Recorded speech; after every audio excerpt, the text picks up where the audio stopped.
Alright, so what I want to do for this video is, since it's been about, a year or more since the last time I talked about the Beez Aptum, is kind of revisit that a little bit. And I know last time that I did that video, I talked about following up on it a little bit more, and I know I've mentioned in a few other videos here and there on this channel about working on some stuff with this, as well as some other more long-term points that I wanted to talk about back then.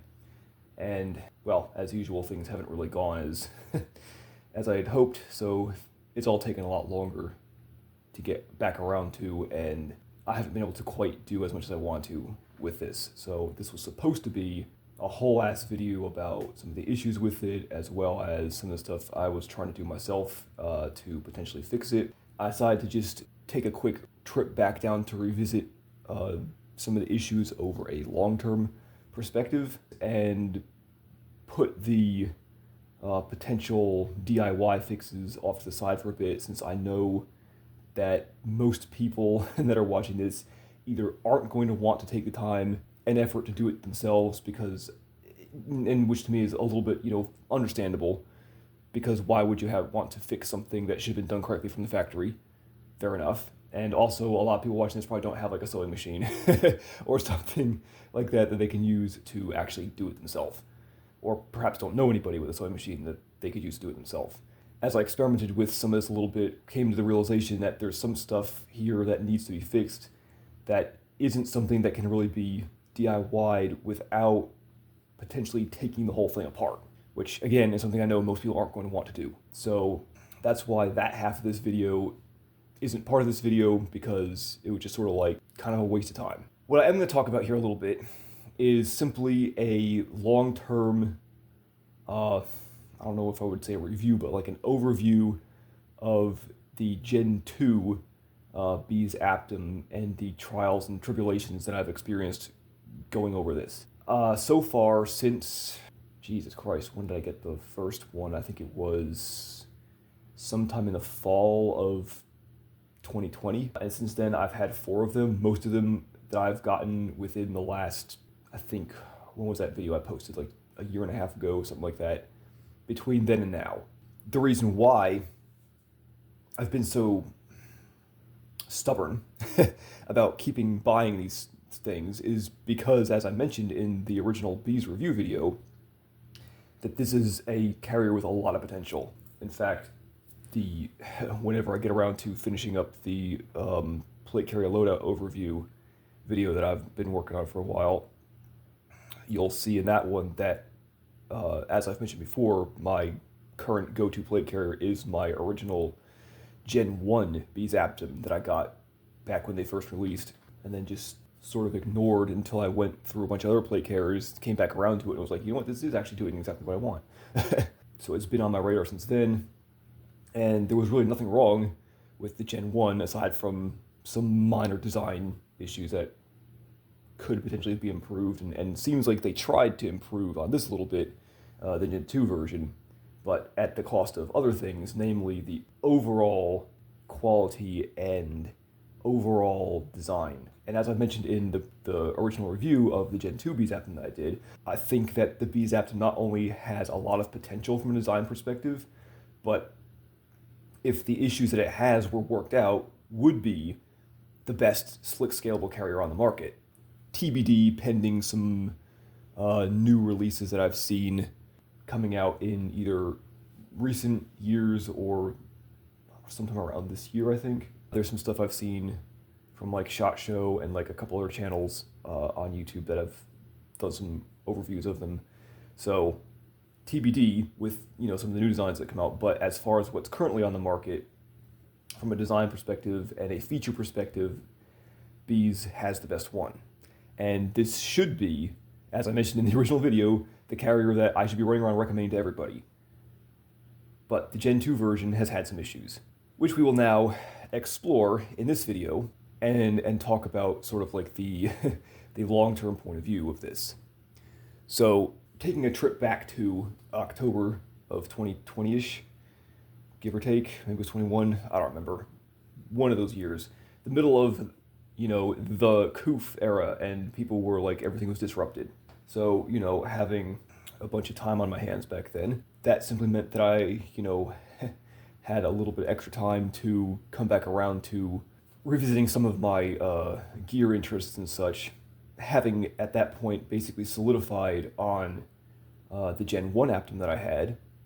I decided to get another one as a spare, so I'd have a backup or, a secondary one in case something happened to the first one, or to lend out if need be, all the reasons you'd buy a spare. Also because 2 is 1, 1 is none, and I'm a little obsessive about things like that. So anyways, I decided to get a second one, and also because I wanted to see what the Gen 2 version was like. And so the one I got had the standard front, and then I also decided to try out the one with the laser cut molly back plate bag, because I was like, hey, why not kill two birds with one stone, right? Even though I don't really use anything on the back panel of my plate carrier anymore, I wanted to get it to try out anyway, because having the extra capability, in my opinion, is always better than not having it. And with the advent of all this laser cutting stuff, this now makes it possible to kind of have your cake and eat it too, where you can have a lot of features that used to be webbing heavy on a carrier that you're going to use as a scalable carrier that you want to wear both over and concealed.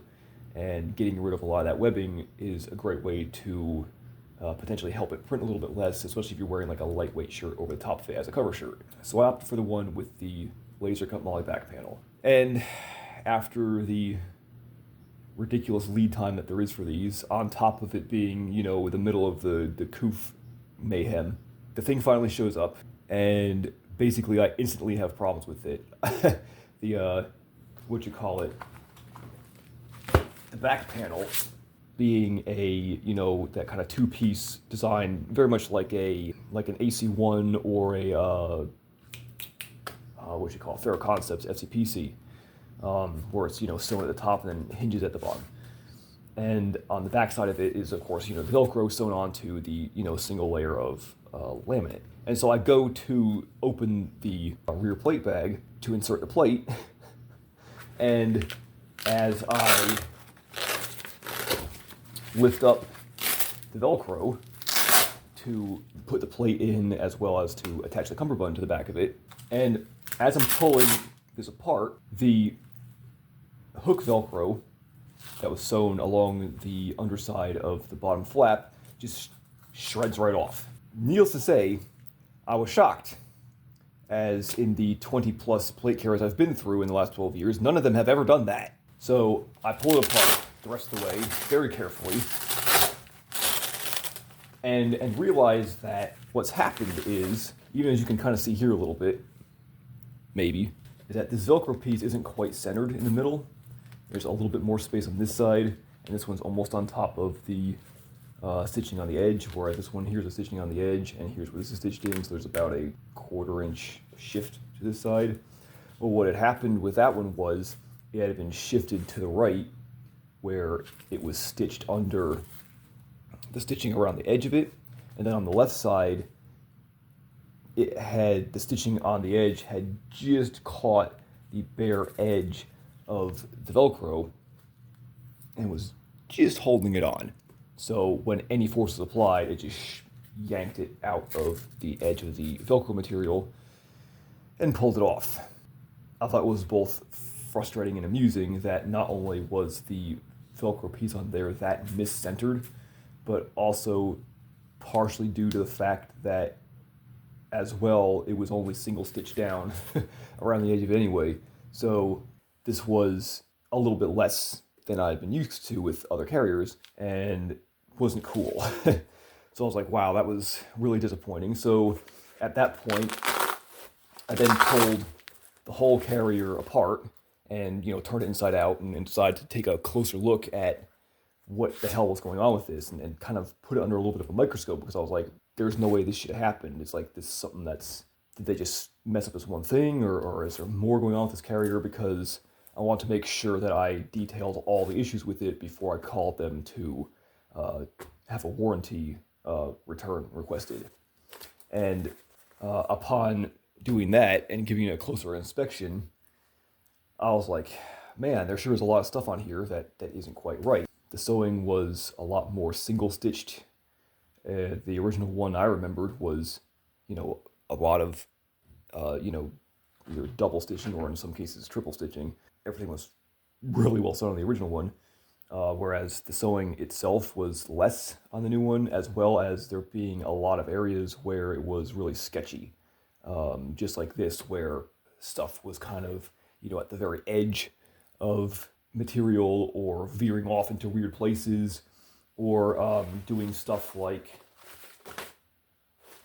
this, where, well, I don't know if you can see that, but where it doesn't actually meet up, and it just sort of ends here, ends over here, and it doesn't actually complete the circuit, if you will. And so the stitching is just sort of like hanging there, and any serious amount of use that's going to be, tugging on that Velcro is going to very quickly, peel the edge up, and then it's going to unravel. So I found a lot of issues with it. So I called Beez and told them I had an issue, that the thing had basically torn itself apart as soon as I tried to open the plate bag to insert the plate. And to be fair, they were fine about it. They took care of it quick. I sent it back. They, fixed the stitching for the rear flap, and then, got it sent back to me. At which point I just sold the carrier, because the level of quality overall was simply not up to par for a serious use character, and for sure not up to par for what I had heard over the years that Beez is good for, and that I had already experienced from the previous plate carrier I had from them. Thinking that this was probably just a problem due to the coof issues, I decided to let the issue rest and wait some time for the economic mayhem that was underway during that time to subside a bit. Fast forward a few years later. After the epidemic idiocy had subsided and stuff was turning back to normal, and it had been, I think about a year after that. Look at the date of the last video, plus I think a few months for when I'd ordered it. At that point, I figured things had gotten back to normal enough where I should be safe to order things without having to risk issues associated with simply personnel issues due to the coof. So I decided to revisit it, and that time I ordered basically the same thing I already had, similar to what you see here, which is the standard front plate bag and the slick rear, which is my preferred setup anyway.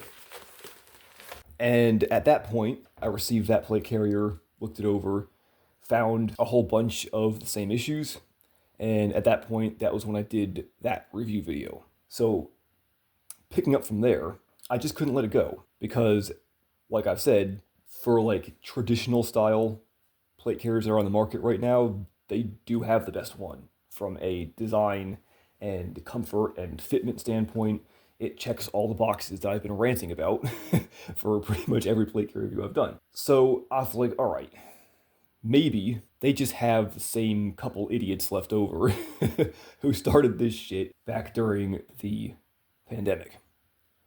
So I decided to play a little bit of a gamble, and after about a few more months went by, just in case it hadn't been a person that had done it, and perhaps they had an entire production run of plate carriers that had the issues I had experienced before, I decided to try something differently, and that was to wait a few months and then order 2 more of them basically back to back. So I ordered one, received it, and then immediately ordered the second one with much less time between them. I was also thinking that perhaps, because these are kind of on a made-to-order schedule, which is why the lead time is nuts, I was thinking maybe either I got the same person or the same machine or, something of the sort. Either way, I decided to get 2 more of them in a closer proximity together to see if the issues I had been experiencing previously either were still present or were a perpetual thing. Well, as the saying goes, imagine my shock. I got the first one.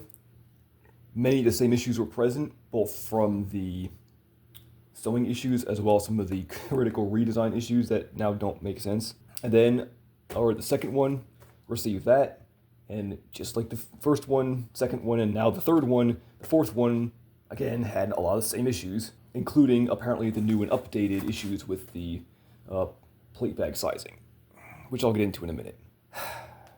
So, needless to say, That was pretty uncool. And now I'm in a situation where I don't know what to do. Because obviously, these are going out, if they're being QC checked at all.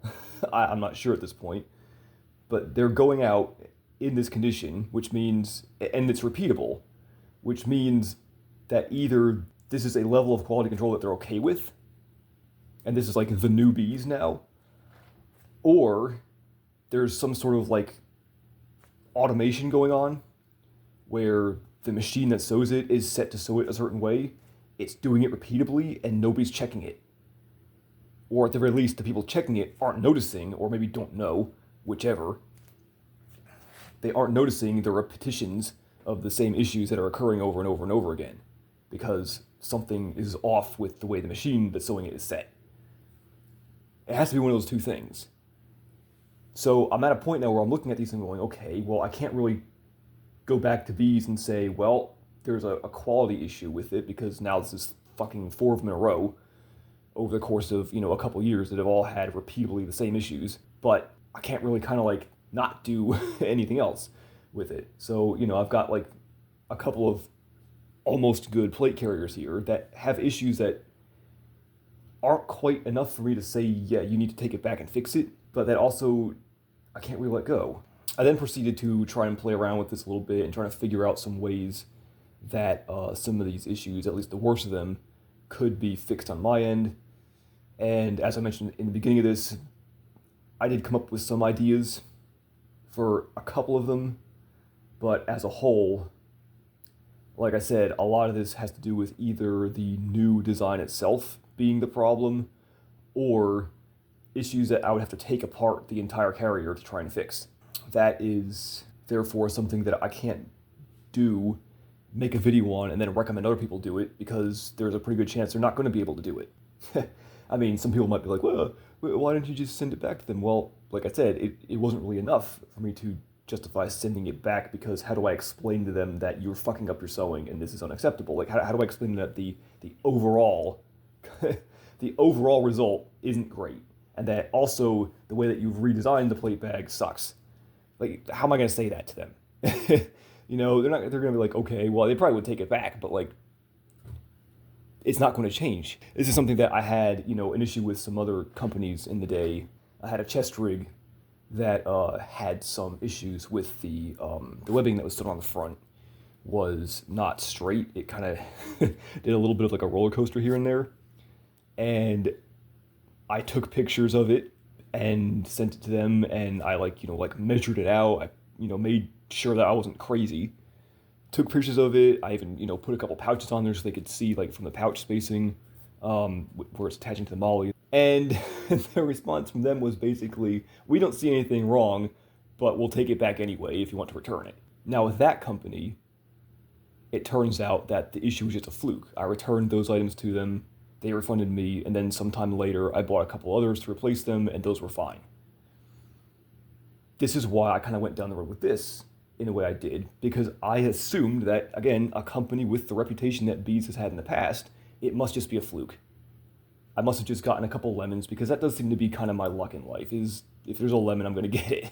But now that it's been a couple years, and I've gotten the same exact plate carrier, and the same exact size, and the same exact configuration from them over the course of those couple years, and have seen almost the exact same issues perpetuating across all of them over the years, I feel it's worthwhile to me to now, make a video and kind of bully them a little bit for it. Kind of like what I was aiming for with the first one, but now that since that first one, I've now gotten a couple others, and these also have the exact same issues. Clearly this is an epidemic. What is an epidemic going on? Slowly rise on the side to An epidemic of the epidemic. Oh God, shoot me. So anyways, let's take a second and go over some of the issues that I'm seeing repeating.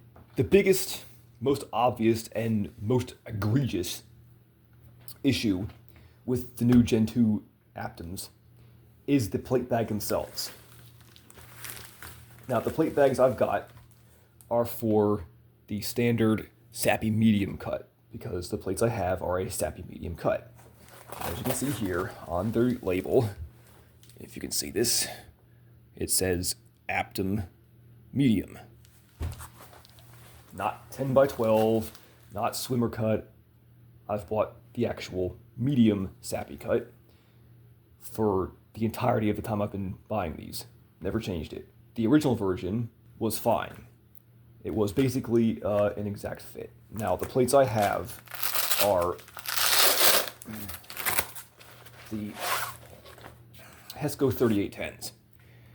Now, one could point to this and say that these are a little bit thinner than your average plate, and they are. Not by much, but they are. However, in the original Gen 1 Aptum I have, they fit fine.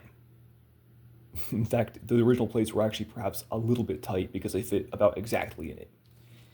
The problem is, it seems like they've taken the lesson of those Gen 1 plate bags, where it was kind of an exact fit for a plate like this that's a little bit thinner than average, and perhaps some people may have had some issues with fitting their differing thickness plates in, and decided to make their plate bags big enough to fit thicker plates.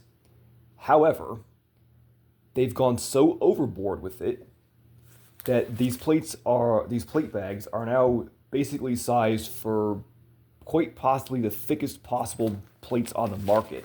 If you had some of those like Defender poly plates that are like what 1.2 inches thick, or like massive fucking plates, and they're now so gappily huge that there's just like an utter excess of space in here. I mean, they're massive. I can almost fit 2 of these plates in there. In fact,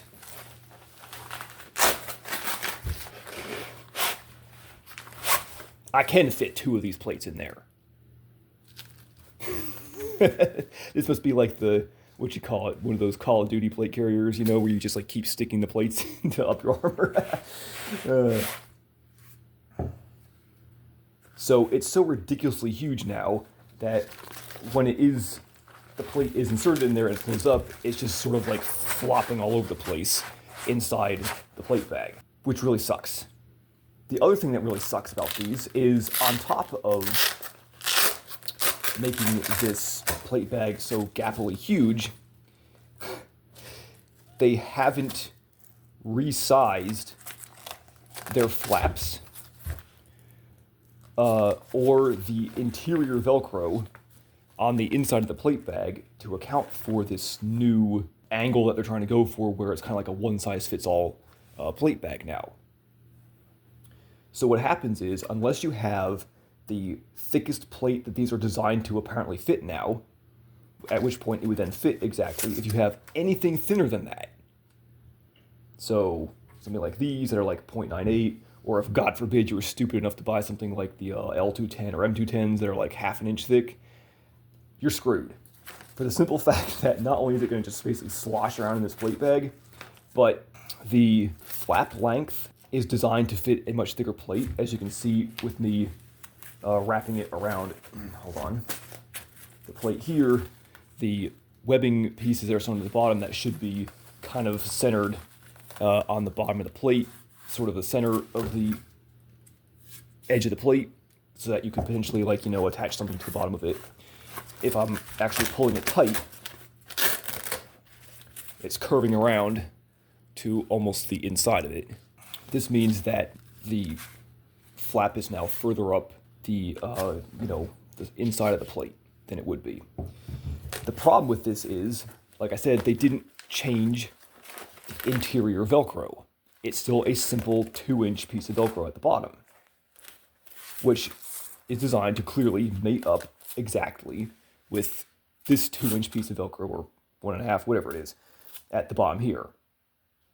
Kind of like it did on, you know, the old Gen 1 Beez plate bags, where everything kind of fit exactly. Now, I'm not somebody who's got a problem with it being a little off here and there. If it's, you know, it's designed to fit different sizes, that's just going to happen. It's nature of the beast. But because they haven't changed the length of this interior Velcro to meet different size plates, changing the way that this bottom flap is going to fit, what happens now is, when you put this in there, put this flat against the bottom, there is now almost no purchase of the Velcro on the interior Velcro. For the front plate bag here, it's actually not as bad as the back one, which we'll get to in a second, but it's clearly purchasing on about half of the interior Velcro. So you're only getting, the interior Velcro comes up to about here, if you can see the stitch line. Comes up to about here, if you can see the stitch line. And the purchase on it is about here, at the middle of this print line. So literally about half of it. So you're getting maybe like 1 inch of purchase on the Velcro that's holding your very expensive and potentially heavy plate into this carrier. That's great. If you think the front one is bad, let me drag you over to the back. This is the standard slick back plate bag. And the way this one fits, it's the same gappily huge and gargantuan size plate bag, but the critical error they've made is by trying to make the flap part of the rear flap. So it's all one piece now. But they've terribly miscalculated and made the actual bottom flap itself, for some inexplicable reason, even longer than the front one is. And yet, with the interior of this plate bag, it still has the same 2-inch piece of Velcro. So now when you put this in here, you have an even more massively long flap, as you can see, which is still causing this to turn towards the interior of the plate bag, because these plates are thinner than they designed the carrier to work with, which is real rich coming from a carrier that, you know, apparently put bigger plate bags on here in order to fit different size plates. Clearly they didn't actually take into consideration what those different size plates are going to do to where things line up. And on top of that, once you put that in here, if you get this laying flat, if we can do that for a second. A few moments later. So everything's nice and lined up as it should be. There is almost no purchase at all on this entire 2-inch piece of Velcro. It is very much here at the very top, like the 1/4 inch right below where the 2-inch piece of Velcro is sewn. It's right at about the 1/4 edge of it. There's exactly 0 purchase. I don't know if you can see this on camera, but as I pull this flap up, you can see here, there it is. That's it. Here's the edge of the Velcro. Here's the Cordura. Here's this. I'm going to do that. And then as we pull it up, once again, you can see that that's it. That's all the purchase you've got. It's literally on the last 1/4 inch of the Velcro here. Needless to say, that ain't going to be acceptable as far as holding a plate into this carrier. I know people are going to be like, oh, well, you know, if it did slide down, it's just going to hit the rest of the Velcro. That's fine, but I'd also like my plate to fit, my plate bag how it's designed to fit. And if you do, you know, let's say I go with this and, you know, let's move this flap down a bit so that it actually lines up.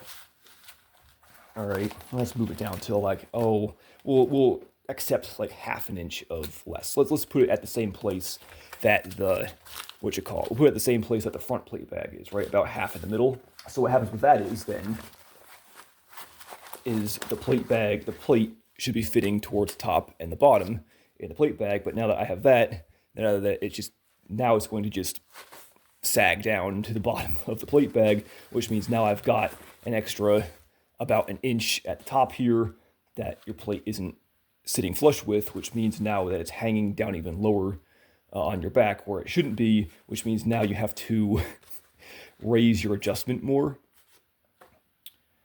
which then starts to potentially induce issues like the straps not fitting you like they should, and discomfort being caused because they're not laying, you know, across your shoulders where they should be, and are now cutting closer and closer to your neck, because as everybody knows, the shorter you run the straps on a plate carrier, the more compressed it gets around the neck area, and you can absolutely induce a lot of discomfort if your plate carrier is not being adjusted properly.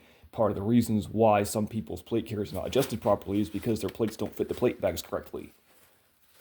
So the only thing this is doing, if you want any purchase at all on this Velcro, is to accept the fact that this plate no longer fits the plate bag correctly, which then causes issues with the plate carrier itself actually fitting you. Does that make any sense? On top of that, you still have a massive, gappily huge plate bag itself that the plate is just sort of sloshing around in, which doesn't do any favors as far as the actual carrier fitting on you and comfort and so forth and so on, because everything goes kind of shifting around inside of it. So that right there is the biggest issue with this, is the simple fact that the actual function that this plate carrier is supposed to be doing doesn't work. It literally defeats itself as soon as you attempt to use it. And some people might look at this and go, oh, well, just because you're running plates that are different sized. Yeah, well, as I just demonstrated, one, these plate bags are fucking huge. I don't know what they size this for. Secondly, I don't want to speak for Beez, but it seems pretty clear that they upped the size from the original ones in order to make it a little bit more, general purpose. But they forgot. Again, like a lot of these companies do when they make something that's like a scalable item, they forgot that it actually has to scale. And that the ability for something to scale takes a little bit of, extra thought and ingenuity and some extra steps sometimes. And the fact they thought they could just leave this all as it was on the original carrier without having to take into account how things are going to expand and contract with different sizes of items in them is an amazing oversight. And kind of seems to be sort of the recurring theme with this Gen 2 is just the overall word I would use to describe it is oversight. Case in point, I think both of the T-Rex Arms carriers, I think the AC1 as well as definitely the AC 1.5, have addressed this issue. Both of them have Velcro on the interior that's about this long, which means there's space for the flap to expand and contract depending on how thick your plate is, which is rich coming from a carrier that's basically exactly sized to the plates that they want you to buy with it, and not a whole lot else. And even that's got a better, more thought-out adjustment system for multi-size plates than this does. This would also have been a grand place to utilize some of that tweave shit that everyone loves to stick everywhere, and to have a centerpiece of that in here so that the plate bag can expand and contract a little bit if you're going to use a thicker or a thinner plate. And then coupling that with a flap that's, actually designed properly, isn't super long, and has Velcro that, meets with the expansion and contraction that it's going to need to do. Those would have been like a couple key things they could do here or could have done here to make this work the way they seem to want it to work without it being crap like this is. So the only thing you have now is a massively ginormous plate bag that's always at its maximum size, and coupled with a flap that can't fit anything in it except for when it's filled to its maximum size. It's ironic because, if I recall correctly, they do not say anything on the website about this being, a carrier that's sized specifically for some ginormously thick plate that somebody somewhere is running, I guess.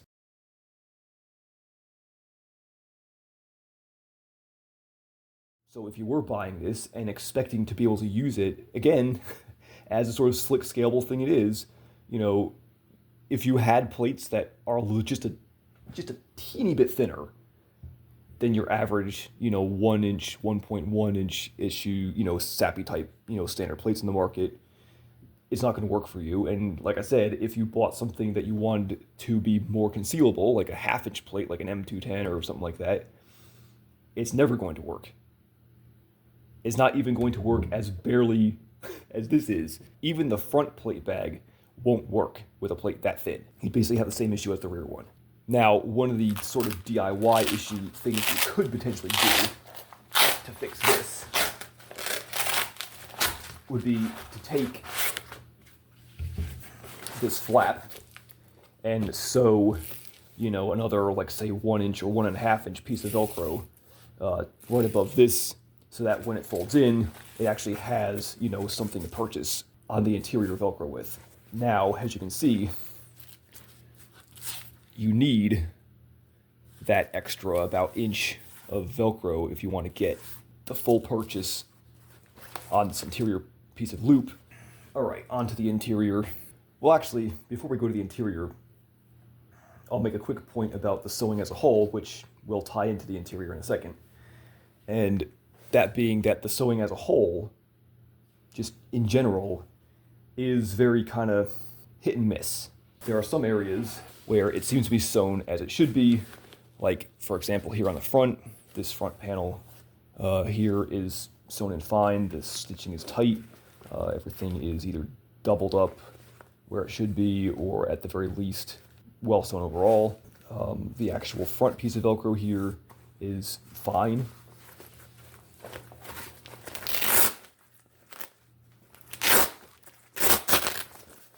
As is the rear piece of Velcro, the interior piece of Velcro, and, you know, other places here and there where things are like kind of okay. And if you're just sort of looking at it and not really looking at it, sort of glossing over it, it's just like, all right, yeah, it's fine.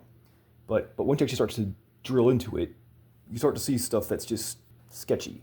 For example, there's, again, as seems to be sort of the new fucking like meta with a lot of these newer carriers, is everything is very like single stitched. So, you know, there's some places where it's not that big a deal, but at the same time, where if this was, you know, a carrier from several years ago, this wouldn't have flown, and people that bought it would have been calling it out, going, this is you know, lightly stitched or not not sufficient for serious use, and so forth and so on. I'm not down with that as sort of a whole. That seems to be like an across the industry thing these days, especially when it comes to plate carriers like this, where they're sort of like, you know, these slick scalable carriers. People for some reason think that they can get away with like stitching it halfway and it's like good enough. But that's especially critical when you come to a carrier like this that has issues with the sewing, because now there's nothing to back up that single bit of stitching.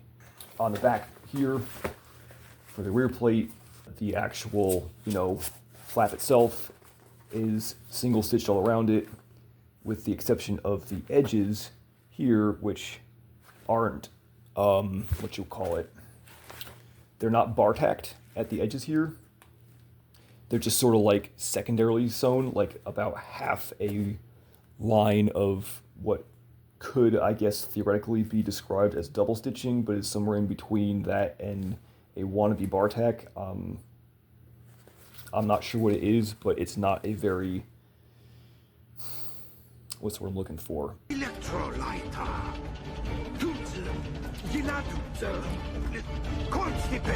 It's not something that's really giving a serious amount of extra reinforcement to these corners. It's not, you know, again, something you could overlook, and you could say, well, it's not that big a deal because it's just the rear flap. And, you know, how many times are you really going to open and close that rear flap? But at the same time, other people do this and have done so in the past, and it's something that you would have expected this to be, you know, double stitched around this, and perhaps also reinforced with a couple of bar tacks in the corners to ensure that you don't, you know, when you're doing this, you don't rip that corner up. It's, you know, a lot of like the small detail shit that went into things before that would have, you know, that kind of counted. As far as other things too, like, you see a lot of just like kind of weird shit, the kind of stuff that you would look for on like a piece of gear that would be like an overseas piece of gear, and the stitching is just kind of like overall sloppy. These carriers as a whole, across all four of them, exhibit the same type of just sort of sloppy stitching, where things aren't straight, or there's like cutting, you know, on corners and shit. For example, here at the bottom, you've got this stitching here is kind of all over the place. This takes a little woo over at the bottom here. The stitching at the bottom here, where it's, you know, there's a couple lines of it in a row, don't line up. They sort of, you know, veer in and out from each other, which again, ain't that big of a deal, but it is noticeable as something that, you know, people would have called out in previous days. And when it comes to like the sewing of the Velcro, this is something that, you know, opening and closing it, there is a lot of stress on. And the Velcro itself in here is, as far as I can tell, only single stitched on, which at the corner here, because it's lightly single stitched and not exactly tight, you're not gonna be able to see this on camera very well, but as I'll get into in a second, this carrier has a lot of issues with variable tightness of the stitching, where some areas are nice and tight and cinched in, and other areas are just kind of loose. This is no exception back here. So you've got a single stitched in piece of Velcro that isn't really great because the stitching is a little bit loose. And as you can see in the corner here, just from the amount that I've used this, which is putting plates in and out of it a few times, this corner here is already starting to, I don't know if you can see this, but it's already starting to kind of pull out of the Velcro, or at the very least loosen up. This is, again, the inability to sew hook Velcro on tightly is another one of those endemic things to a poor sewing job overall, because sewing in hook is a little bit more difficult than the loop, because these little hooks like to catch the thread and not let it cinch all the way in. The fact that this hasn't been accounted for is concerning, and again, with the rest of this carrier, it makes a whole lot of sense. The other thing they do a lot is, aside from these sort of weird veering around, which we'll hear some more on the edge here, where it starts straight and veers out and veers back in. And then over here on the other side, it does the same thing, where it's going straight, veers in, and then comes back out. And then you have this great little run here of tight stitching, and then loose. You can always tell because it looks like, you know, sort of like one piece of thread sort of sitting on top of the fabric, whereas the rest of it is pulled in into little humps. This is an issue with like the tension of the machine, not having enough tension to pull that top piece of thread or bottom, whatever the hell it is, tightly through and therefore secure it all the way. The fact that this is something that is just varying across the whole carrier is definitely a concern, because it means there's some sort of issue with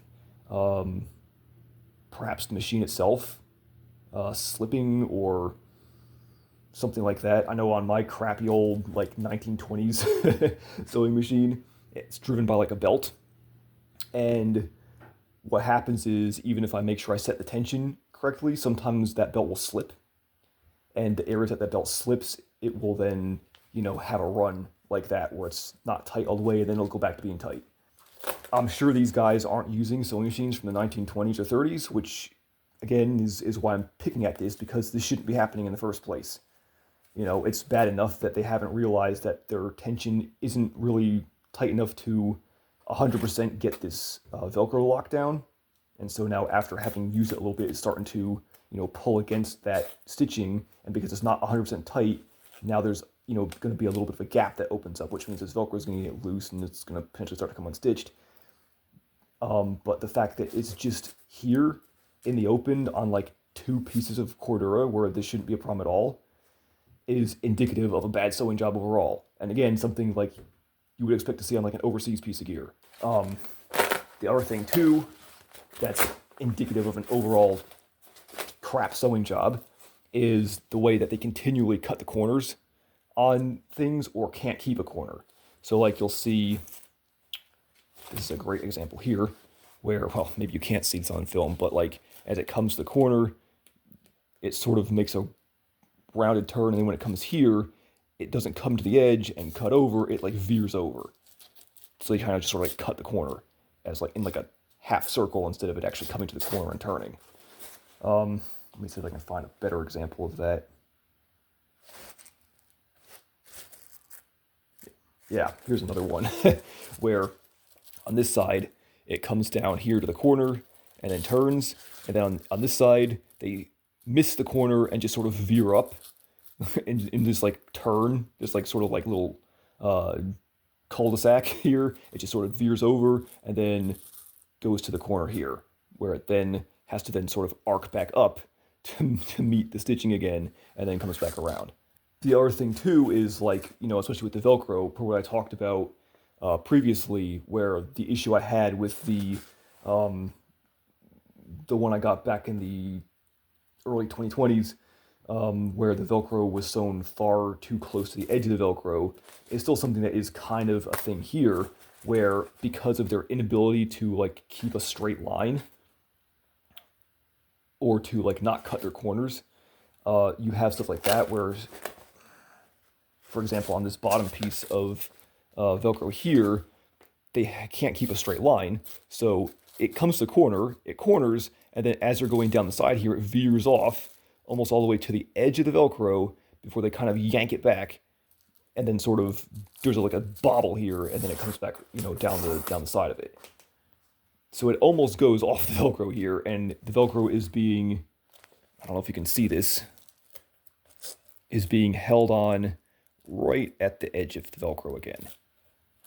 And then, of course, because they've missed the corner here and it's kind of just sort of come around, now there's this big, loose flap here that, as that is constantly pulled on by the flap being, open and closed, is now a point where it's going to start to pull on this stitching and eventually start to loosen it up. As you can see, I'm already pulling out part of the stitching that is coming through the top here where there's this weird little bobble. Again, this is something that, isn't potentially really noticeable at like first glance if you were just looking this over and you were like, hey, it's fine. And people didn't really know what they're looking for, but it's stuff that, as they say, it's the small things that count. And this is something that counts not only for the overall quality level of an item, but for the longevity of the item. It's not like this stuff is being made in like a Chinese sweatshop somewhere where everyone's getting paid 50 cents an hour and you expect them to not give a shit about what they're doing. Like, this is allegedly an American-made piece of gear made by good old-fashioned Americans, or maybe it's sewn by a automated machine. I don't know. One of those things is true here. I don't know how they make their gear, but they're both concerning from a level of either A, they have people who are just consistently fucking shit up, and they're either okay with it or nobody's noticed, or whatever machine they have that's programmed to do this is having issues and nobody's noticed. Either way is very concerning. Moving on to the rest of the carrier, coming to the front plate bag here, the issues continue.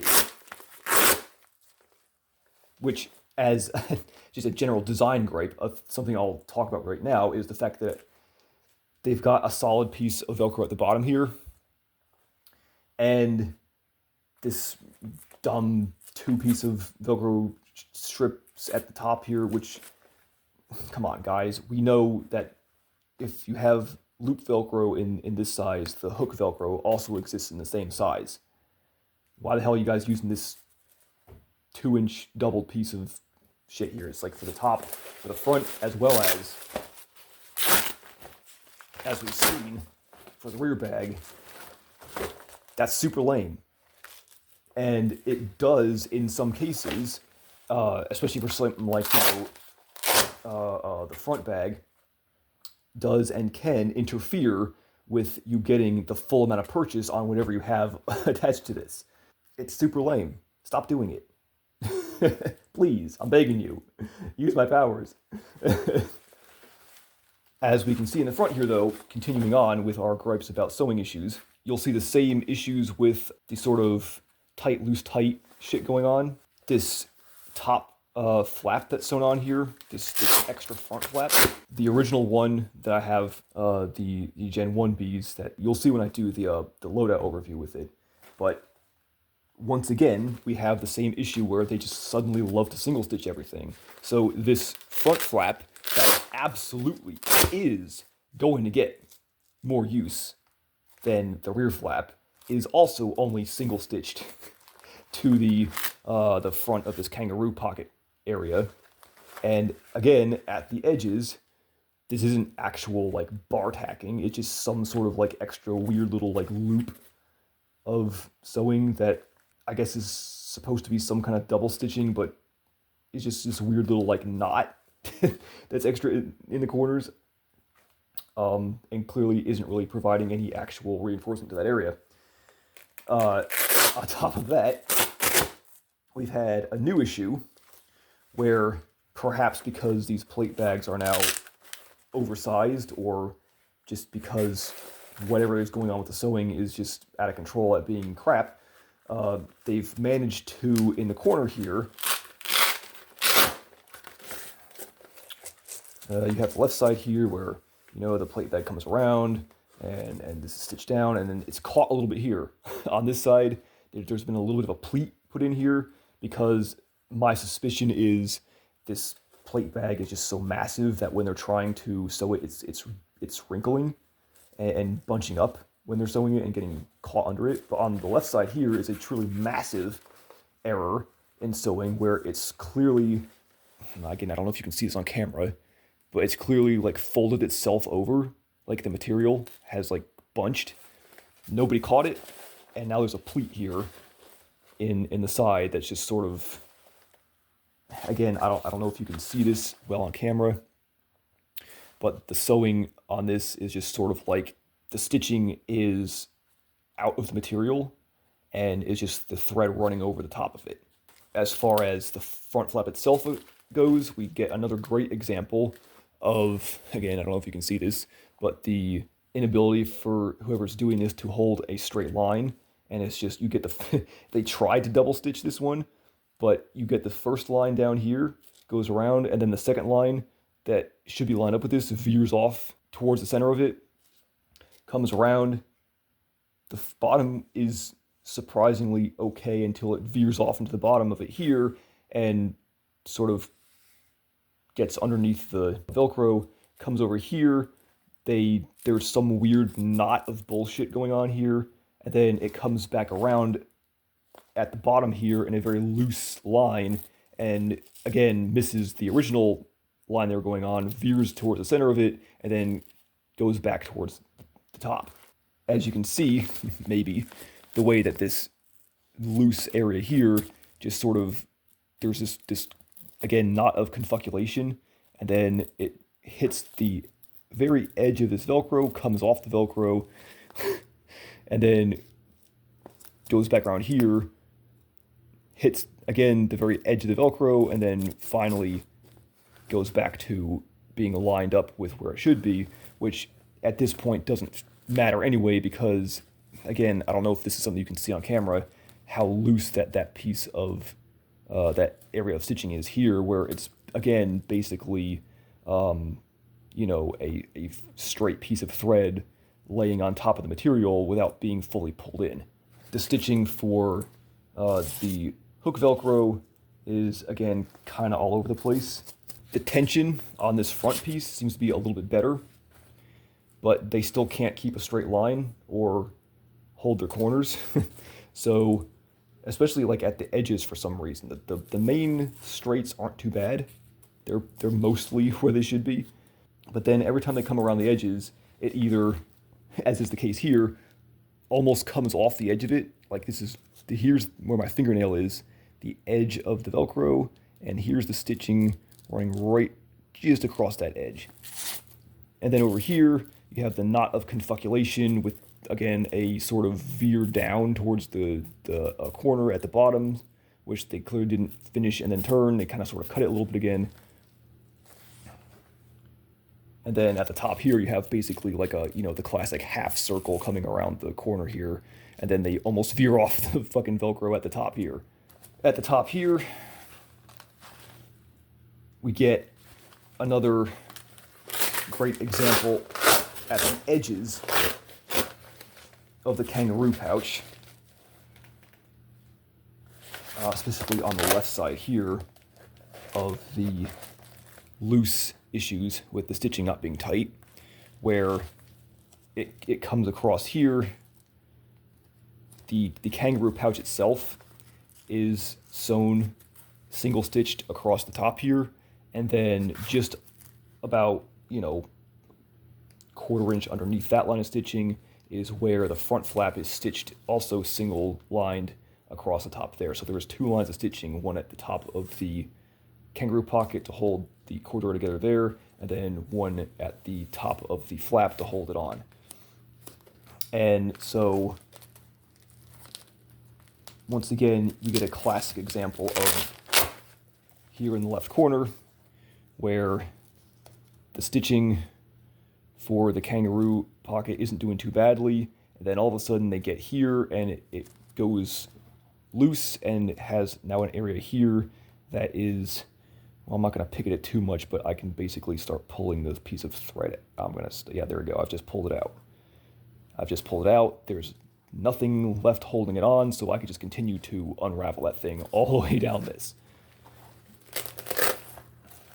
This is what happens when you not only single stitch stuff, there's now nothing to back it up, as well as you stitch things in a way that aren't a quality level of stitching. And again, you might think, it's not that big a deal, but this is the front panel. This is where everything, this is going to get used the most. You know, if you put something in this kangaroo pocket, you know, it's always going to have some stress on this, especially towards the edges where it's sewn into, you know, the carrier, because that's where the stress is always going to be the most on. That's what's going to be pulled against. If you're, you know, putting magazines in, taking them out, it's always going to be expanding and contracting on this. Same thing with like this front flap. You're always going to be using, especially, you know, because of the design of the carrier, you're always going to be using this front flap. You're always going to be pulling this up and down to get stuff in and out of it. And to have the corners here basically not really have anything reinforcing them, and as well as only having a single line of stitching across the top, is just not acceptable for something that's going to be constantly used. At least not if this is intended to be, you know, a serious use carrier. This is, you know, again, what I'm getting at is something that, this is all stuff that I would have noticed on stuff that would have been like from an overseas company, some sweatshop somewhere, not a serious USA-made brand. And it's the same for, you know, it's the same for both of these carriers that I've got here, and it's been the same for all 4 of them since I started getting these Gen 2 versions back in like 2020 or so. It hasn't changed a bit. In fact, in some cases, the things that are wrong with it have been the exact same issues on all 4 of them in the exact same ways, in the exact same places. For example, going over to the interior of the carriers, and like I just said, if I'm pointing something out on the one carrier and not pointing out on the second carrier, it's because I'm just trying to save some time here instead of obsessing over like both carriers for like 2 hours. Assume that the issues I've pointed out with one are the same as with the other.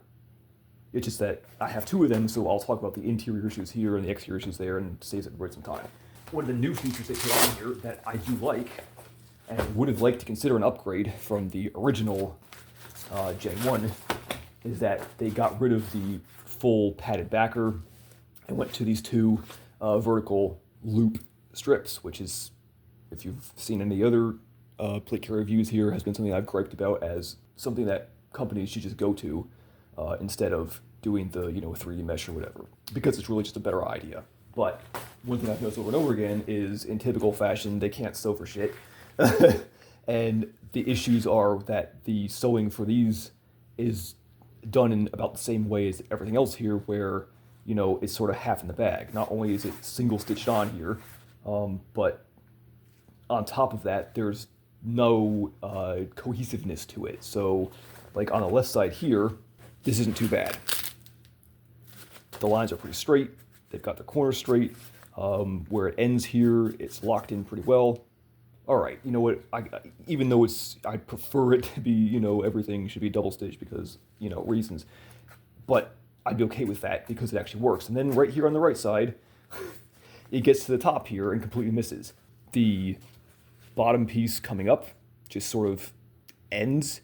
If I were to take this piece of thread and give it a little yank, it's going to pop out the area where it's just sort of like, you know, kind of tucked over like a little bow, and I'd be able to just run this whole stitch down, and it would just down the whole side of the thing. And then the top here is basically the same way, where it's come to the end.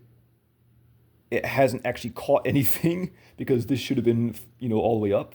There's a piece of thread like underneath it, almost like it missed the missed a what you call it, missed a stab, and then went to here and then picked up again.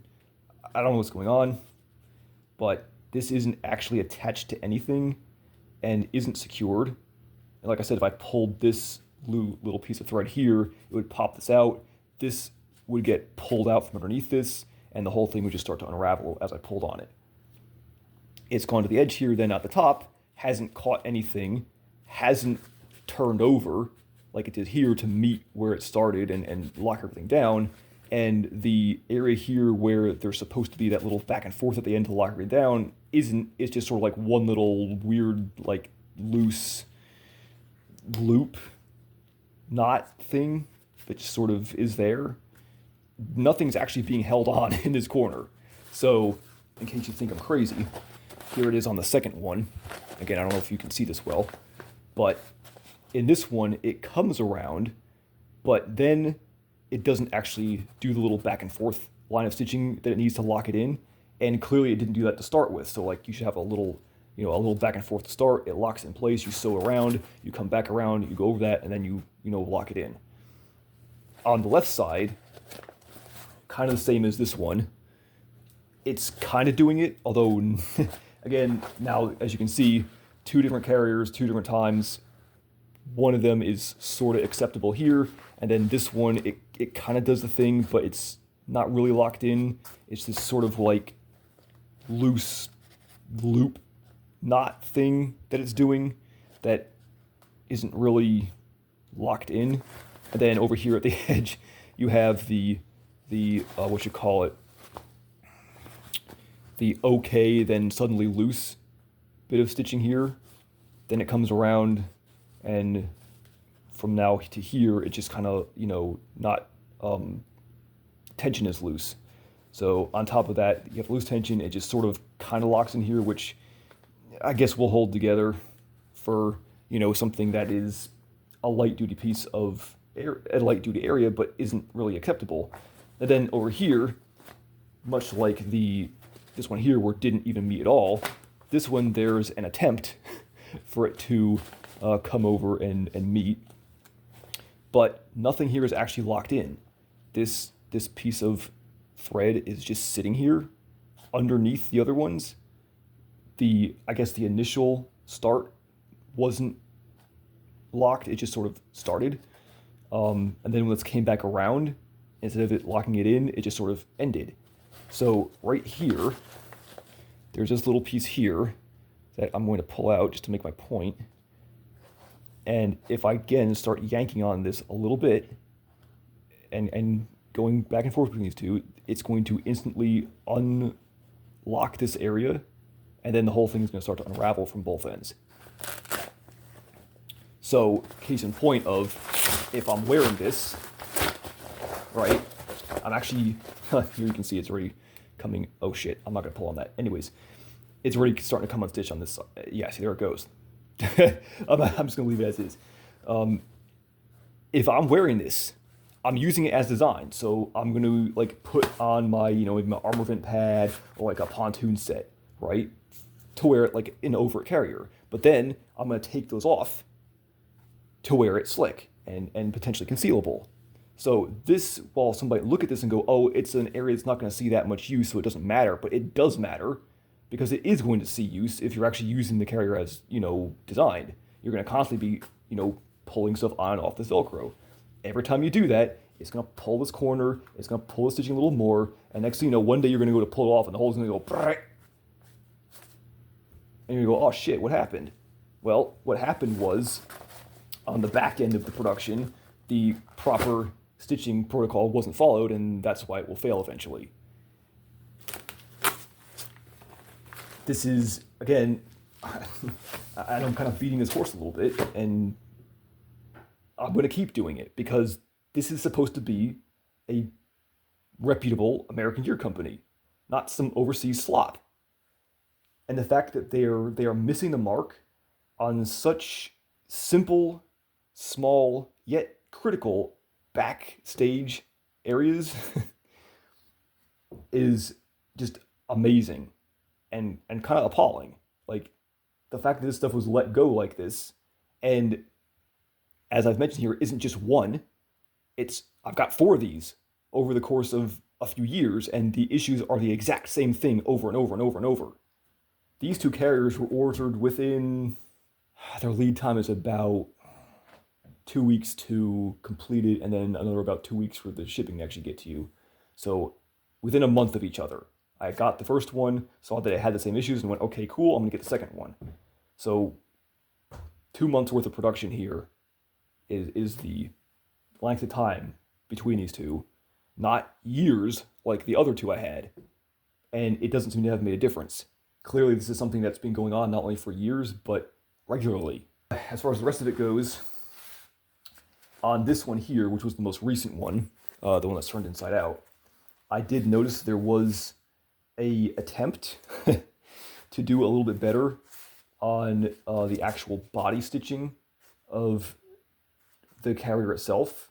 And on like this side here, the stitching is pretty straight and pretty lined up, and it's, you know, a pretty decent double stitching job. Comes around here, pretty straight, pretty decent double stitching job. Not too bad. And then we come back over to this side, and it's back to their own tricks, where there's some sort of stitching going on here where you get a couple lines that are, you know, reasonably straight, and then the third one veers way the hell off.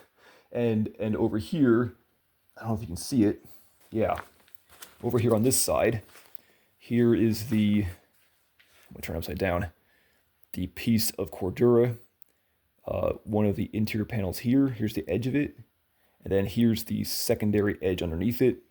They don't line up exactly because shit like that happens sometimes. But this final piece here, you have the first 2 lines of stitching that pretty much are mostly on top of each other and follow the edge of the template pretty well, and are, you know, at the distance from the edge that you'd want to be. And then this third line comes over. As you can see, they whiff the corner, try to yank it back, comes back around, and then they basically, instead of following the curve, straight stitch down the side. It almost goes off over here, and then when they come back down over to here, it does go completely off the piece of Cordura template on this edge, goes completely off here, and then they come back around to the piece of, to the line of sewing here, which it's not too bad. There's a bit of a whoo over in here, and then they straighten it up, and sort of like, as you can see, then again, don't follow all the way down to the end. They again whiff the corner and just sort of diagonally veer off to the edge of the template over here. Kind of the same thing up here, where you have the, you know, lines of stitching coming around here. They're fine, and then this one goes up here, and then this one misses and then comes back around. And then over here, we have another one of the cardinal sins of the stitching not actually being locked down to anything. So there's this top edge where on the front plate bag, the actual, this piece of laser cut that's holding all your shit that you attach to the front is on, and there's this top piece of stitching that goes across it, which again is only single stitched. This is again where they kind of whiff it, where this is the one that almost goes off the almost goes off the material. Then it comes across, not too bad at the top, everything seems nice and it's actually tight and everything's fine, and then you get to the edge here and nothing's tucked in. The area where it should be locked in, there's just 2 pieces of thread just hanging out here. The one piece is, I'm guessing they must have started on this end and come down and gone this way with it. That isn't locked in here. It's just sticking out. Just a piece of thread hanging there. And then they come around and come across the top here. And when they get to the edge here, instead of it, you know, going back and forth and locking in, or turning down and locking it in on the side, whichever one they wanted to do, this just, oh shit, I almost pulled it out. This here just ends. That's it. There's nothing stopping it from, if I were to yank on this, just, and there it goes. As you can see. There's nothing to stop me from just right across the top of this. It's not even finished. So, that being, I'm assuming, this corner over here, that means if you had something, you know, attached to this, or here, anything here that would be potentially putting any pressure on this area, there'll be pulling on it, tugging on it, could potentially result in that stitching over here in the corner pulling out, and then the top line of stitching that's holding this whole piece of laser cut on the front of this thing just coming away at the top corner here. Brilliant. It's the same thing over here, where this line of double stitching that's supposed to be holding the actual two templates together, as well as sewing in your tops part of your straps, you know, your shoulder straps, which are pretty important to be held in securely. The bottom one is okay. The top one comes back around, misses, and then just ends again. It's just hanging here, and there's a little tiny piece of thread that is tucked under the other stuff that I can pull out now, and is now nice and dangly and loose, and just waiting to be unraveled. That's half the sewing for the shoulder strap on the, I think, left side of this front plate bag. So I'm down to one line of stitching holding that in. Does anybody remember the Gen 1 ABSs and Cry thought they could get away with that, where they could put like 1 or 2 lines of stitching holding the shoulder straps in, and then people had pretty much an endless epidemic of yanking the shoulder straps out because that stitching was insufficient to hold that in?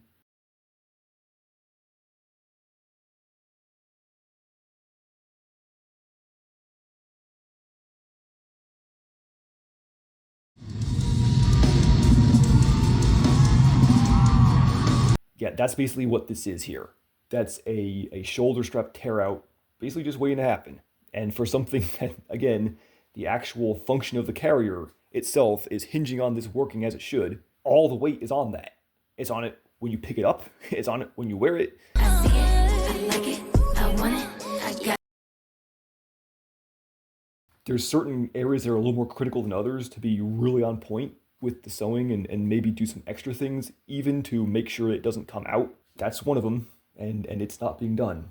Coming down here to the edge of these plate bags, and this is something that I talked about with both the T-Rex Arms carriers as well as the Plat Attack carrier, and that is they've taken the step to, at the bottom where these templates are sewn together, to bar tack it on each side in order to reinforce that area, which I think is a great idea, because, you know, when you're putting a plate in here, or when the carrier's full, if it's, you know, stretched a little bit, there is definitely some tension there, and you don't want that to bust, because then your whole plate bag is going to just, you know, tear up the side.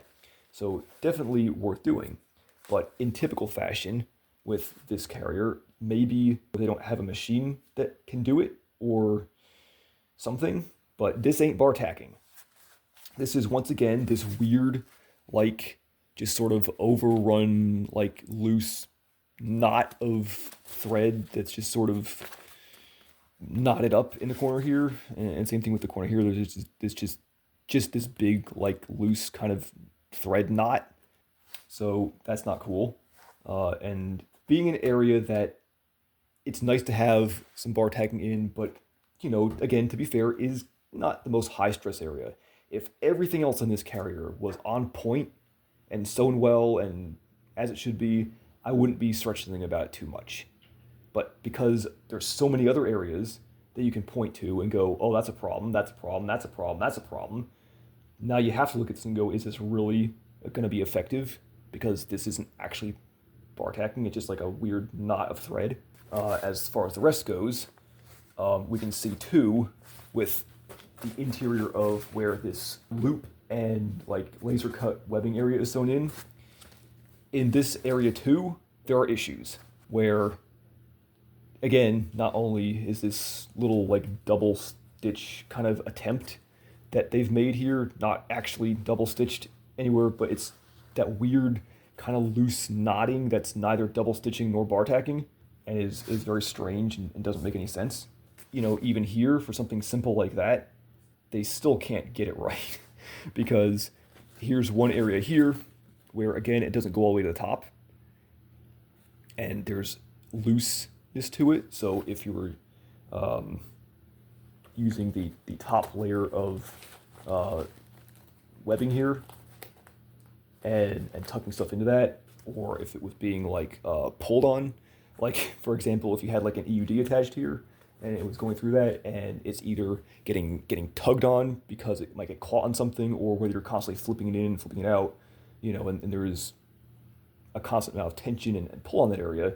There's at least one area on this one, and if I pulled this one apart and turned it inside out, there'd be an area or two there. Again, like I said, these are the issues with one or the issues with the other. They're not always in the exact same places, but they have the same type of issues. This one has missed the mark again, where it doesn't go all the way to the top and you know, fully secure the top area of this laser cut place. And then on the bottom here, it's kind of a loose, where it is this attempt at this quasi bar tack double stitch hybrid thing. It's not tight, and it just leaves this like dangly end here, which means it's not actually really locked in anywhere. It's even worse over here, where there isn't even this weird little quasi bar tack loop. Once again, the two pieces just sort of like meet each other, and then the air pieces of thread where it was started just sort of hang out, and that's it. There's nothing over here that's actually locking it in. It just ends. Coming back down here, this area of stitching here is for the interior of the kangaroo flap for this rear piece of loop Velcro. Same issue here as it is on the interior for the vertical pontoon loop Velcro, where you have the the vertical area here that starts, and there's some sort of like attempt to lock it in. It goes around. They again with the fucking corner, as you can see, it's straight on this side and then canted on this side. So they miss the corner, come over the top, and then before they actually get to the end of it, the stitching just ends, and then it goes back like once, and that's it. So now we have this corner here that's sort of just hanging out, not secured anywhere. I kept telling him, I said, there's doors and corners, kid. Anyways, I think I've made my point. I could sit here and go on and nitpick every single area on both of these carriers where there's an issue, and we'd be here for the next 2 hours. And this video has already been long enough. I'm gonna go ahead and stop there, because I think I've pointed out enough issues to kind of make my point here. And my point that I'm making is basically the same as what I made, you know, a year ago, and that is, damn, it sure would be nice if they'd fix their shit. Because from a design perspective and from a comfort perspective, this thing's great. There's a reason why over the last couple of years and, you know, 5 of these things, I haven't been able to let it go, because I just can't let it go. It's too good to let go. It's pretty much the only legacy style plate carrier of the slick scalable variety on the entire market that actually does everything that a slick scalable carrier is supposed to do from a design point. The execution is appalling. I just cannot believe that it's gone on for this long. So now you get a long ass video of me ranting about it. All the stuff that's wrong with this is, again, not only stuff that could be fairly easily avoided, but is stuff that, like I said, over the years, I've come to expect from shit you'd get from, you know, fucking Temu. It's the Temu gear syndrome, where nothing's quite right. You know, there's, even if it looks like it's well sewn on the surface, once you actually examine it thoroughly, you start to see the cracks. And that's where, like, a lot of, like, the just as good as bros, you know, who are all into all, like, the Amazon shit because they think it's, you know, the same thing as the for real gear, but, like, half the price. And they think because they got away with using it, or because somebody else used it and got away with using it, that it's somehow the same thing. It's not. And this is, you know, strangely following the example of those type of gear companies, where it's just very half-assed, and those gear companies tend to operate on the assumption that they're going to sell so much gear for so cheap that the people who actually use it and may actually experience a potential failure are going to be small enough where the amount of refunds and replacements they're going to have to issue aren't going to upset their bottom line. As I've mentioned ad nauseum on this channel at this point, I've been through a lot of plate carriers over the last 12 years. If I recall correctly, it's like 25 or so. All of them, with the exception of the Krydex Slickster clone that I did the review of here, all of them have been American-made carriers from the top-tier American companies that you would expect good things from. And by and large, I have been very pleased and in some cases even impressed by the quality of the carriers that I've gotten. Some of the issues I've had with those in the past came down to not the quality, but the function and the features and other just actual usability issues not being right. At no time with any of those other carriers did I ever experience this level of just what the fuck. And as I've shown in like the plate carrier reviews I've done here already, I've gone through also a pretty good number of other plate carriers on the current market in a similar kind of slick, scalable vein. And with all those, I've done the same thing where I've, turned them inside out and looked at the stitching and shown people, on camera in those reviews what it's got. And while there has been some minor things here and there with those, again, none of them have had this level of just stacking up issues and issues and issues. That is really disappointing. In fact, the issues I had in the past with plate carriers were weird, just like one-off shit. Like, for example, when I got my first AVS years ago, I got one of the, they had a bad run of plate bags that went out because there was an error with one of their sewing machines, and I got one that was stitched through all the way, all the way through the plate bags. So there was like a couple lines of stitching that ran through it, and you couldn't actually insert a plate because it was stitched all the way through. That's literally the worst issue I've had. And it was a one-time thing that they already knew about. As soon as I called them up and told them what the problem was, they were like, oh yeah, you got one of those, send it back.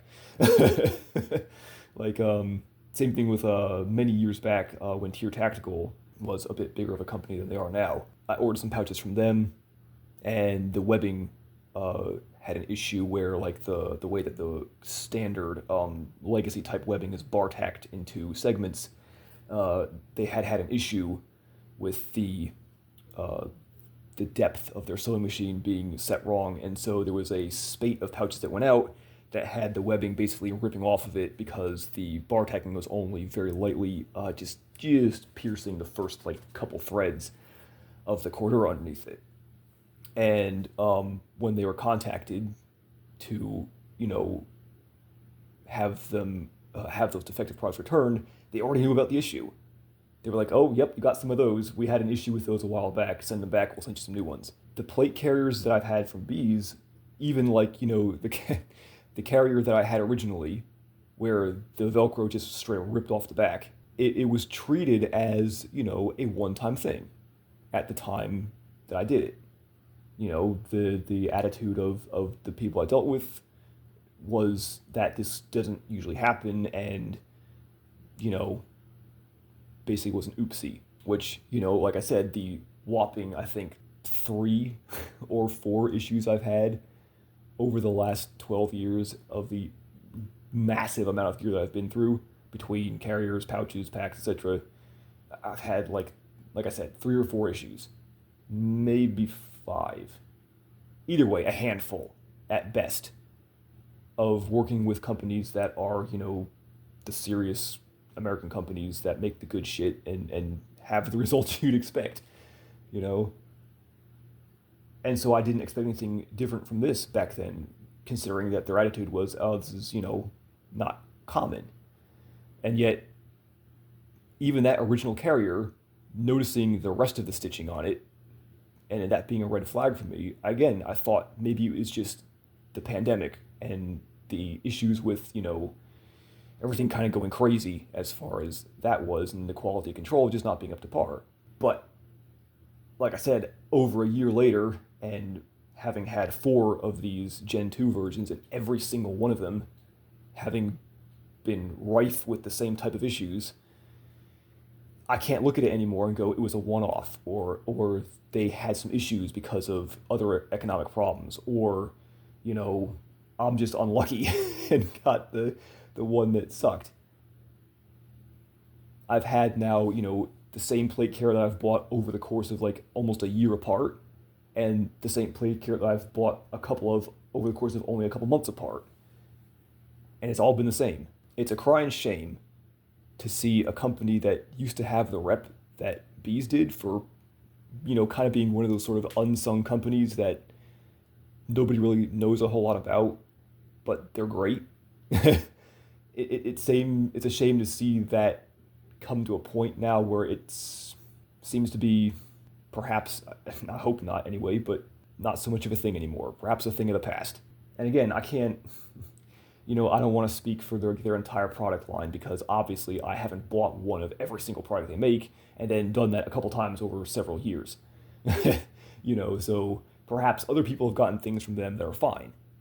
And that's great. I'm not sitting here trying to go on some kind of crusade of like, yay, let's burn down Beez as a company. I'm saying, what the fuck, guys? Come on. This is like, one of their like flagship products, if you will. It's sure as hell their flagship plate carrier. And you can't get that right perpetually for years? What happened? I was so confused. What should Dochi do? Like I've said before, the Gen 1 I got was totally fine. Absolutely great, and did exactly what I expected a company with a reputation like Beez to uphold. This reminds me a lot of a trip down memory lane to 2013. People probably may not remember this, but there was a really big shooting in 2013, and there was a bunch of gun laws that almost got passed, and it was absolute mayhem on the gun front.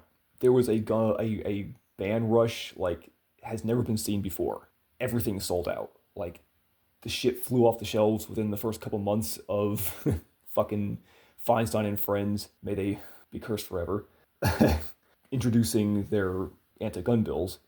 The prices went through the roof. Shit sold out like within months, and nothing else was available. I mean, it was crazy. It got so crazy that even reloading components that are usually kind of immune from anything started to sell out, and the price started to go up with those because people realized there was no ammunition left. And so they started trying to get into reloading. It was utter mayhem.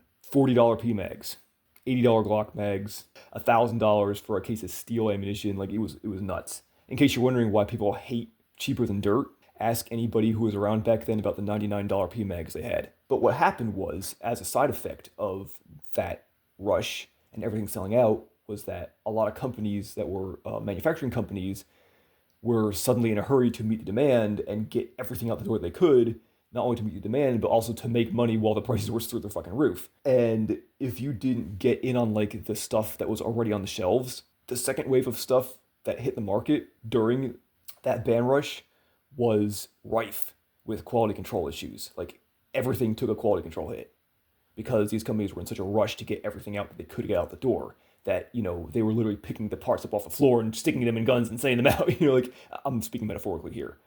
But that was sort of like the attitude that seemed to have been taken to quality control was, fuck it, just get it out the door. The reason why companies like PSA have a bad rep these days is because of that. Their quality control became utterly egregious during that time period and never quite recovered, which is a shame, because if you were familiar with the company, the pre-2013 PSA was another one of those kind of like, best kept secrets in the gun world, where they were turning out an exceptional mid-tier product at budget price points, and people were pretty happy with them, and they were doing a good job, and their parts they were using and their quality control levels were on par with, other mid-tier brands, but their pricing was really, really, really good. So PSA got their good reputation from that era. And then after 2013 happened, their quality control went through the floor, but people said good things about them still because they were talking about the items they'd gotten before that. And now we're in the current year where, while their quality control isn't as bad as it once was, it's still very hit or miss, and their product lines in general have gone from solid budget tier items to mediocre budget tier items. It's a real shame.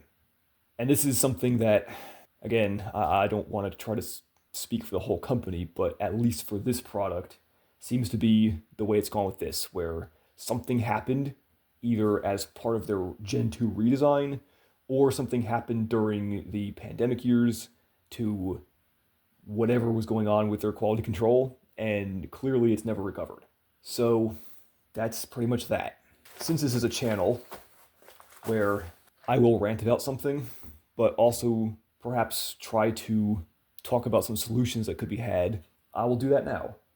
So now that I've bitched and moaned and had my little hissy fit for the last 40 minutes or however long this video has been, the question people are probably at now is, well, since you're such a big cheese and have so many issues with this, what would you do differently? Well, I'll tell you. If I was just like the, project manager or like production manager or whatever, and I was hired specifically by, this company to, run production of this and like make it as awesome as I could make it, right? Free reign to just basically go for it and shoot for the moon, go for gold. The very first thing I would do would be to aggressively investigate the production line, because you can't move forward without looking into that.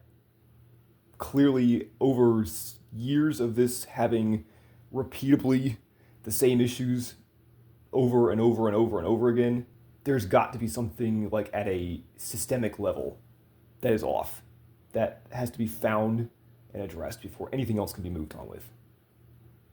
Whatever's going on with these QC issues isn't going to be fixed until that's fixed. Once that's sorted out, the next thing I would do would be double stitch all the things. You knew that was coming. And then where areas of reinforcement are needed, bar tack all the things that, actually need to be bar tacked with actual bar tacking, not weird little like knots like this has. I know it sounds like a nitpick, but there is a difference between the two of them. The next thing I would be doing would be to fix the issues with the shoulder straps. For example, this rear part here that I talked about before, where the rear strap, if you can see this, is only held on by like 2 pieces of sewing.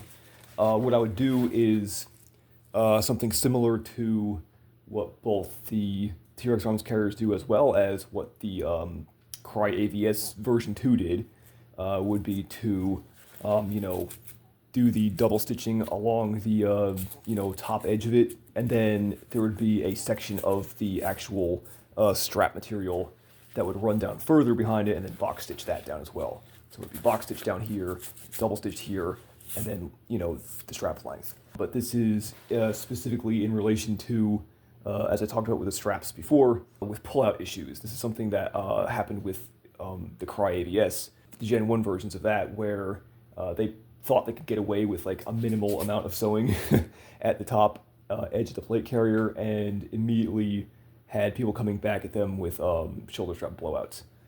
And then the second gen, they fixed that by, I can't remember if they reinforced the top area of sewing at all, but then they also had an extra length of strap that went down below it, and that was box stitched in.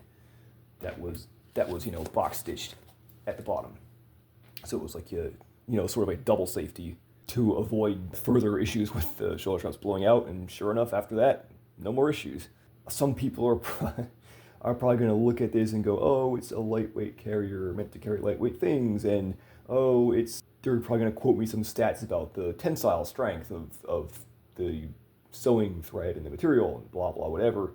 But I'm saying this because it has happened before, and the sewing I'm seeing with this as an overall thing, considering it ain't great, means that the shoulder strap issues are also not great on principle alone, but also that even if this thing was sewn great, I'd still be looking at the shoulder strap sewing on both the front and the back, but especially the back, and going, yeah, okay, but it's not great, And as I've griped about ad nauseum for this entire series of reviews, if you're selling a plate carrier that has the options to, plus it up to a fairly, fully loaded out loadout, it needs to be able to meet that. As I've said before, we've all seen the absolute abominations that people have inflicted on, the fucking slicksters and shit like that. And that's a carrier that doesn't even have proper options for plussing it up, and people try to do it anyway. If you're going to make a carrier that is designed to have all the features where you could plus it up, it's got to follow up. The next thing I would do on the rear plate bag would be to either redesign this rear flap to a size that actually works, or split it into a rear flap and plate bag flap like they had on the Gen 1. One of those two things, because this flap is just way too long. It doesn't really matter that much what kind of cummerbund you're putting on here. Most of them are not thick enough to actually take up enough space where it would affect the flap length. Even if you were to change the interior Velcro to be a longer piece, this flap is still too long.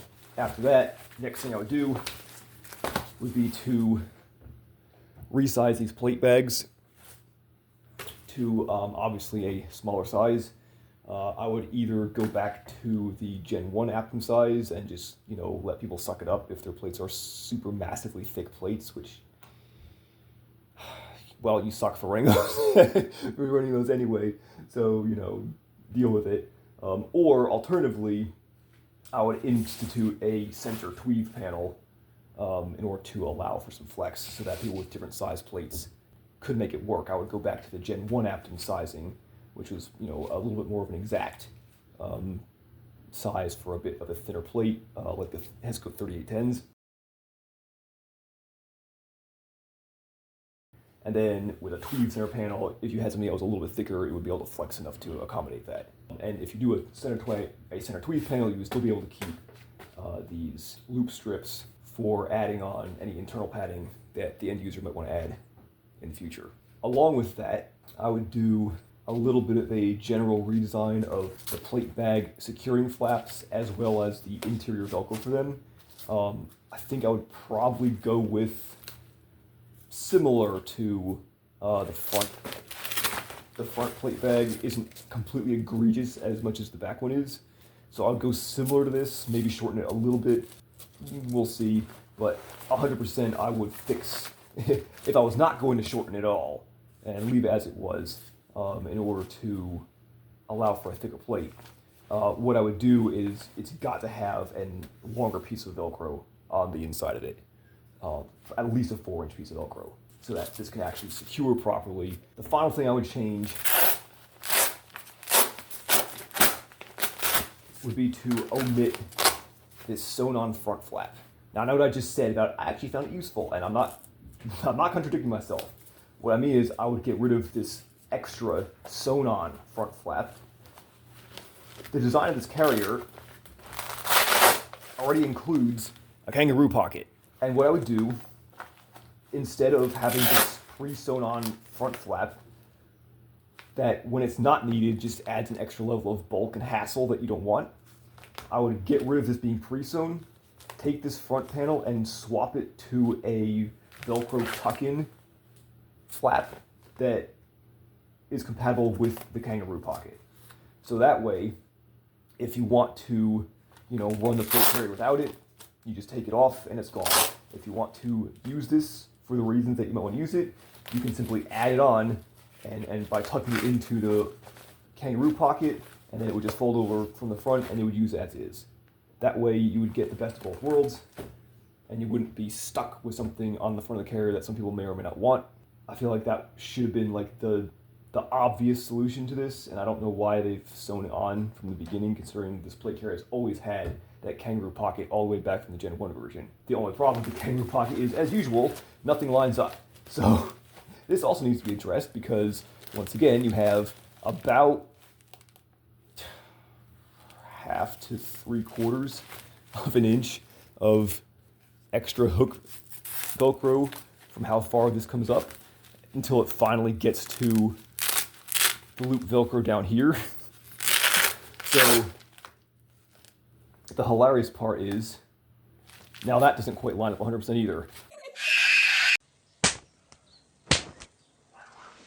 This is something that's actually, I guess perhaps should have been a red flag to me way back when I got my Gen 1 Beez carrier, and that was I ordered one of the extra accessory flaps that's like a single piece, one of those laser cut molly flaps that they have that is designed to tuck into the kangaroo pocket, and then Velcro to the front of this, which again is like a double step overkill. And the flap that I got had the Velcro interface for that reversed.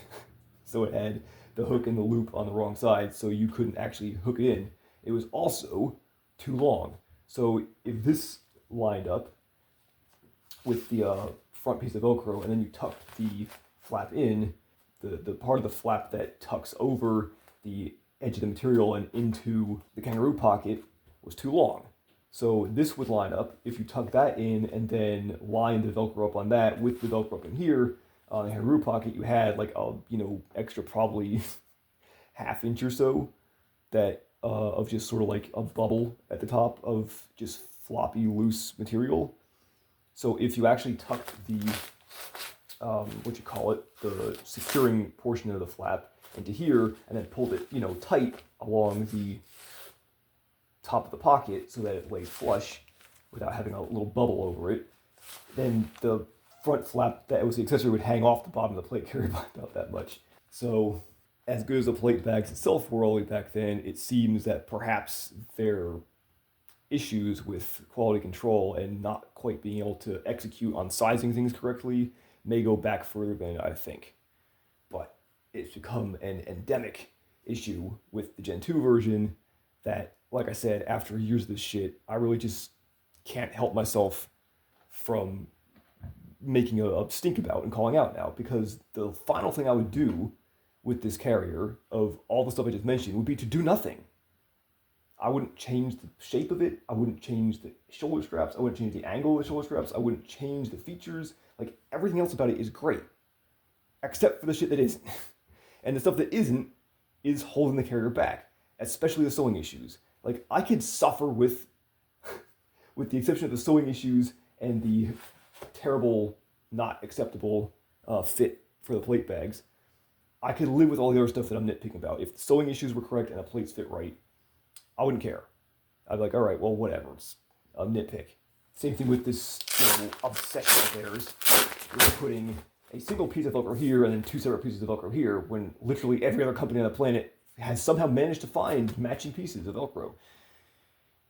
I'm sorry, it can't be cheaper or easier to sew two pieces than it is to sew one.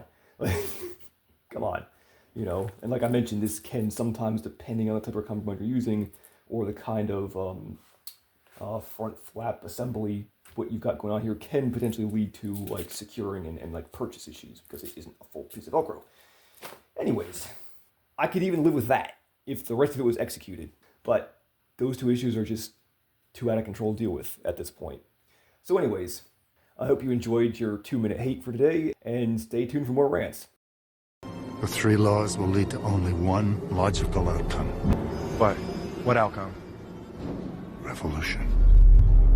Whose revolution? That, detective, is the right question.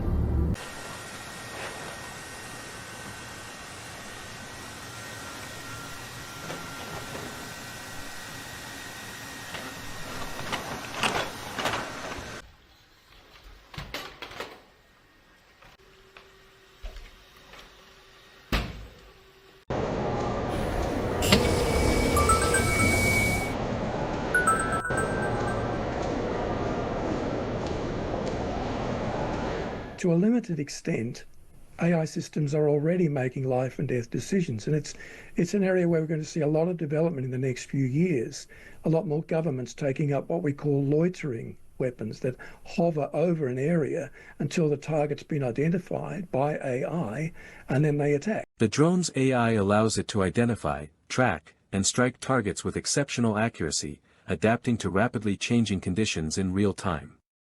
It can be assembled and launched in under 5 minutes, a feature that could be critical when rapid response times are a matter of life and death. 3 next-generation helicarriers synced to a network of targeting satellites. Once we get them in the air, they never need to come down. But the sky is not enough for Anduril's design team, and soon they could bring about a similar seismic shift in the world's most challenging warfighting domain, the open ocean, with their school bus-sized drone submarine known as the Dive XL, and a new bevy of AI-enabled undersea drones and low-cost torpedoes that they've dubbed Copperhead.